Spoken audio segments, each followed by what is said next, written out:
नमस्कार दोस्तों, मैं हूं आपका दोस्त प्रतीक शर्मा कॉमन मैन। आज 26 दिसंबर 2024 है और मेरे को फिस्टुला की सर्जरी करवाए हुए पूरे 129 दिन पूरे हो चुके हैं। दोस्तों, मैं एकदम ठीक हूं। मुझे किसी भी प्रकार की कोई समस्या, ना ही मोशन जाने में, ना ही बैठने में, ना ही चलने में। और किसी भी तरह की मतलब आपके कमेंट्स आते हैं या कोई फ़ोन आता है तो सबसे पहले आप एक ही चीज़ पूछते हैं, क्या मैं ठीक हूँ? तो हाँ दोस्तों, मैं एकदम फिट एंड फाइन हूँ और आप लोगों की दुआ है, ऊपर वाले का आशीर्वाद है। मुझे सीरियसली कोई भी प्रॉब्लम, कोई दिक्कत, कोई परेशानी नहीं है। ड्रेसिंग व्रेसिंग सब बंद कर दी है मैंने, काफ़ी टाइम हो गया है और सब खा पी रहा हूँ। खाने पीने में कोई दिक्कत नहीं है। हाँ, मैं बाहर का अवॉइड करता हूँ। और आपका एक कमेंट आया था एक भाई का कि मैं बाहर ट्रैवलिंग करता हूँ तो कैसे मैनेज करता हूँ। तो खाना तो ऑब्वियसली बाहर का पड़ता है। अभी मैं मुंबई गया हुआ था तो घर पे ही ताऊ जी की खाता था, लेकिन हाँ, जैसे पूरे दिन हॉस्पिटल में रहते थे तो बाहर का भी थोड़ा बहुत खाना पड़ता है तो खा लेता हूँ। लेकिन हाँ, मैदे के आइटम हो गए, बर्गर, पाव, पिज़्ज़ा, ये सब चीज़ें मैं डेफ़िनेटली अवॉइड करता हूँ। इन चीज़ों से बच के ही रहता हूँ। तो आप भी मैदा का जो आइटम है इसको स्ट्रिक्टली अवॉइड करिए। ये कॉन्स्टिपेशन का सबसे बड़ा कारण है। मुंबई में तो इतनी दिक्कत नहीं थी क्योंकि वहाँ मौसम एकदम क्लियर है और धूप निकल रही है आराम से, तो दिक्कत नहीं आती है। हाँ, जैसे ही मैं यहाँ राजस्थान आ जाता हूँ तो यहाँ पे ठंड बहुत ज़्यादा तेज़ है और कॉन्स्टिपेशन की प्रॉब्लम यहाँ पे ज़्यादा होने लग जाती है क्योंकि पानी, जो नॉर्मल पानी है वो भी ठंडा हो जाता है। बार बार गर्म करके पीना पॉसिबल नहीं है, तो कहीं ना कहीं ठंडा पानी भी हो गया और खाना डाइजेस्ट नहीं होना। ठंड में खाना डाइजेस्ट नहीं होता है, ये धूप निकलती नहीं है, तो इसकी वजह से हमारा खाना जो है वो डाइजेस्ट नहीं हो पाता है।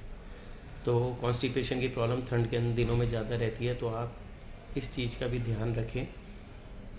तो अगर ठंडे एरिया में रह रहे हैं या आपके एरिया में भी ठंड पड़ रही है, अभी ठंड का, विंटर्स का टाइम चल रहा है, तो खाने पीने का बहुत ज़्यादा ध्यान रखें, कॉन्स्टिपेशन ना होने दें। देखिए, इसबगोल आपको लाइफ लॉन्ग खाना है, उसकी कोई साइड इफ़ेक्ट नहीं है। मैं भी खा रहा हूँ। मैं सोफ्टोवैक पाउडर प्रेफर करता हूँ ट्रैवलिंग के अंदर, क्योंकि वो इजी टू कैरी है, छोटी डब्बी के अंदर आता है, कहीं भी ले जा सकते हैं। और अगर मैं घर पे रहता हूँ तो मैं इसबगोल लेता हूँ। तो मैं दोनों लेता रहता हूँ, स्विच करता रहता हूँ, ऐसा कुछ नहीं है। तो आप भी अपने अकॉर्डिंग चल सकते हैं। और इसबगोल 4 चम्मच 600 ml पानी के साथ आपको लेना है। कम पानी के साथ लेंगे तो ऑब्वियसली वो कॉन्स्टिपेशन करेगा, क्योंकि इसबगोल आपने देखा होगा बच्चों को दही में मिला के भी देते थे। तो अगर दस्त लग जाती है तो बच्चों को दही में इसबगोल मिला के दिया जाता है ताकि ये दस्त बंद हो जाए, लूज मोशन बंद हो जाए। तो इसके लिए इसबगोल के साथ पानी पर्याप्त मात्रा में लेना बहुत ज़रूरी है, नहीं तो आपको वो कॉन्स्टिपेशन कर देगा। फिर कई लोग बोलते हैं कि इसबगोल काम नहीं कर रहा है, तो उसका जो तरीका है वो प्रॉपरली ले। ज़्यादा लेट नाइट ना ले, नहीं तो भी कम असर करता है। आप उसको टाइम से लें और खाने से पहले लें, या तो शाम के टाइम 4-5 बजे भी ले सकते हैं।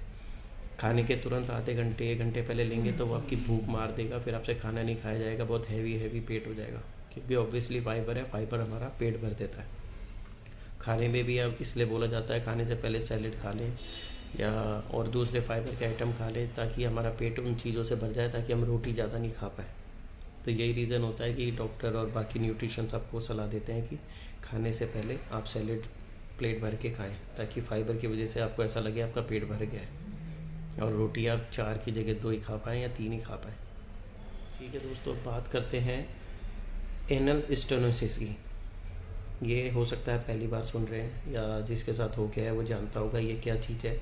इसके बारे में मैं आज इसलिए बता रहा हूँ क्योंकि ये बहुत ही ज़रूरी है आपका जानना। ये बहुत ही बड़ी प्रॉब्लम है। ऐसा नहीं हो कि फिस्टुला सही करते करते आप इस बीमारी की चपेट में आ जाएं और इस चक्रव्यूह में फंस जाएं कि आपको समझ में नहीं आए कि मैं फिस्टुला सही करवा रहा हूँ कि मैं मेरा एनल स्टेनोसिस सही करा रहा हूँ। तो एनल स्टेनोसिस क्या है? बेसिकली होता क्या है, जो हमारे मोशन का रास्ता एनल ट्रैक्ट है, बार बार जो हम मल्टीपल सर्जरीज़ करवाते हैं, बार बार सर्जरी कराने की वजह से एनल स्टोनिसिस की प्रॉब्लम होने लग जाती है। हमें मोशन पास नहीं होता है, हमारी जो जगह है वो नैरो हो जाती है, जो गुद्दा द्वार है वो बहुत ज़्यादा नैरो टाइट हो जाता है और इतनी ज़्यादा प्रॉब्लम बढ़ जाती है कि मोशन पास नहीं हो पाता है। आप यकीन नहीं करोगे, आपको ऐसा लगेगा कि दिमाग की नस फट जाएगी। सीरियसली में बिल्कुल भी मोशन ये नहीं है टाइट आ रहा है, हार्ड आ रहा है, बिल्कुल पास ही नहीं होता। इतनी सिचुएशन आ जाती है। ऐसे ऐसे पेशेंट है जिनसे मेरी बात हुई है। बाद में आपको फिस्टुला, तो बाद में पहले आपको एनल स्टोनिसिस की सर्जरी करवानी पड़ेगी, वहाँ पे आपको 1,50,000 रुपये की झापड़ अलग पड़ जाएगी। और वो इमरजेंसी कंडीशन है, आपको इमरजेंसी में करवानी ही पड़ती है। ऐसा नहीं है कि आप प्लान करके करा सकते हैं, क्योंकि मोशन पास कितने दिन रुक जाएंगे आप, 1 दिन 2 दिन, और अपने ज़्यादा खा रखा है, कुछ पता लगे अपने लैक्सेटिव ले रखे, कुछ ले रखे, दिक्कत आ रही, पास ही नहीं हो रहा है, सोचो क्या कंडीशन होती होगी। और इसकी भी सर्जरी हो रही है, और एक नहीं 2-2 3-3 सर्जरी करवा रहे लोग, ये भी सही नहीं हो पाती है वो जगह। बार बार करने से आप गूगल करिए, आपको मेरी बात पर विश्वास नहीं है तो आप उस पर पढ़िए anal stenosis, ANAL STENOSIS stenosis, इसको आप सर्च करिए, इस पर लिखिए, साफ साफ गूगल पे लिखा हुआ आ जाएगा। मल्टीपल सर्जरी करने की वजह से हमारी जो एनल ट्रैक्ट है वो नैरो हो जाता है, तो ये बहुत बड़ी प्रॉब्लम है।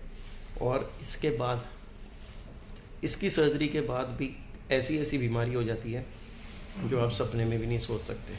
वो मैं इस वीडियो में अभी नहीं बताऊंगा। आप ज़्यादा, मैं किसी को वो नहीं करना चाहता, डिमोटिवेट या घबराना नहीं चाहता। तो मेरे पास ऐसी ऐसी वीडियोज़ हैं, ऐसे ऐसे पेशेंट हैं, आप उनसे बात करोगे तो हैरान रह जाओगे। उनकी मेंटली कंडीशन मैं समझ सकता हूँ।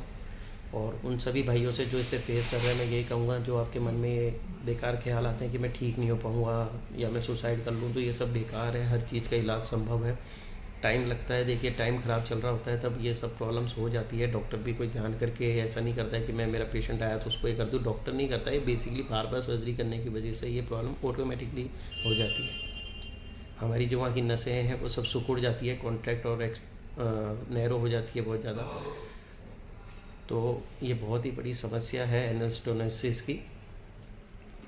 इसके बारे में लोगों को पता नहीं होता। मेरा बस मोटिव यही है कि जानकारी लोगों तक पहुँचे, ताकि लोग सही दिशा में सही ऑपरेशन अपना करा सकें। तो मल्टीपल सर्जरी बहुत बड़ा फैक्टर है। अगर बार बार सर्जरी भी फेल हो रही है तो आपको देखना चाहिए। देखो कई बार क्या होता है, लोग, कल ही मेरी एक पेशेंट से बात हुई, वो 3 सर्जरी करवा चुके हैं, अभी भी ठीक नहीं हुआ। तो कहीं ना कहीं आप, एक सर्जरी फेल होती है, चलो कोई नहीं, दूसरी होती है, कहीं नहीं, तो आप एक बार चेक करिए। हाँ, अगर डॉक्टर बढ़िया है, सब कुछ ओके है, तो फिर आप भी कुछ नहीं कर सकते। लेकिन हो सकता है कि आप कहीं जनरल सर्जन से ही तो बार बार नहीं कराए जा रहे फटाफट कि नहीं अब कि नहीं हुआ, अब हो जाएगा। डॉक्टर्स भी कई बार ऐसा बोल देते हैं, नहीं अब कोई बात नहीं, अब हो जाएगा, अब हो जाएगा, अब हो जाएगा। तो पैसा तो चाहिए रहा है, लेकिन भाई पैसा तो फिर आ जाएगा, लेकिन हेल्थ दोबारा नहीं आएगी। पैसा तो फिर कमा लोगे, किस्मत चमकेगी तो रातों रात वापस से आप पैसा कमा लोगे, लेकिन हेल्थ वापस नहीं कमा सकते। वो जो सिचुएशन आपकी ज़िंदगी भर रहने वाली है, फिर उसको फेस करना बहुत भारी पड़ जाएगा। तो मल्टीपल सर्जरी कराने से पहले आप अच्छे से सोचिए, रीज़न पता करिए, सर्जरी फेल हुई है, कहाँ दिक्कत रही। कहीं ऐसे नहीं आपने ड्रेसिंग में दिक्कत हुई है, ड्रेसिंग प्रॉपर नहीं करी है, तो आप वहीं रह के अपनी ड्रेसिंग कराइए।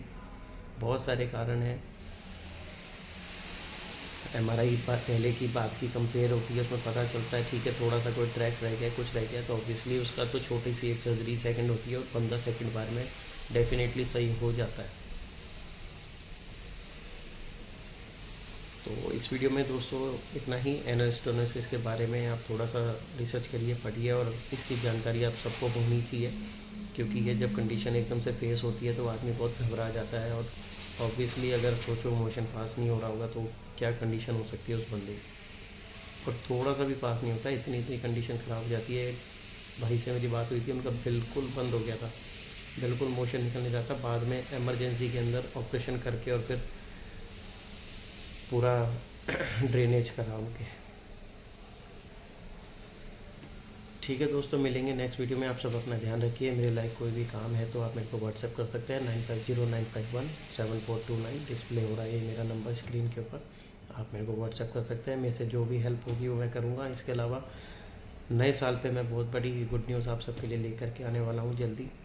जो सबके मन में एक क्वेश्चन रहता है, क्या गारंटीड इलाज फिस्टुला का नहीं हो सकता, तो वो डेफिनेटली गारंटीड इलाज फिस्टुला का होगा, और इसको पॉसिबल करेंगे। जो बार बार सभी भाई बहन परेशान है, पैसा लगने से आदमी मेंटली तो परेशान होता ही है, फिज़िकली होता ही है, लेकिन फाइनेंशियली जो उसे कंडीशन फेस करनी पड़ती है, जो वो इतनी जीवन भर की पूंजी कमा के और 2-4 साल पीछे चला जाता है, तो उसके ऊपर कुछ करना होगा। डेफिनेटली करेंगे। आप सबका बस साथ और सपोर्ट चाहिए दोस्तों। आप सब ऐसे ही अपना प्यार बनाए रखिए। मिलेंगे जल्दी नेक्स्ट वीडियो में। Take care, bye bye.